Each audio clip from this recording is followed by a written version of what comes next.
This week, our Asia team reports from the CommunicAsia Summit in Singapore on the opportunity for operators to cut both their Opex and Capex by going green.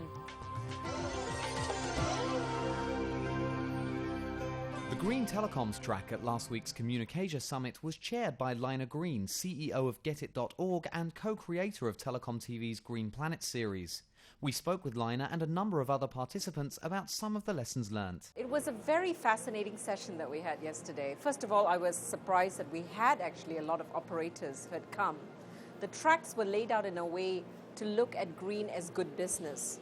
Going green actually, in my opinion, means saving money for the operator. Let's not worry about the environmental impact at this point. In fact, what I say or what I feel honestly is the environmental positives by going green is a side effect of saving power for these operators. Hard economic times means everything has to be about business.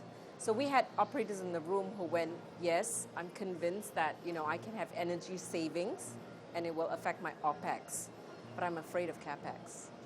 We see a lot of telephone companies look at capital expenditure separate from operational expenditure. And to really get their head around green and to really get their head around addressing the bottom line, they have to look at the capital cost and the operational cost of the deployments and the networks they're putting in together, not in isolation. And that's where they will start to recognize real dollar savings and real potential greening of the implementations they put in place. So there was a conversation of look at Capex in a different way.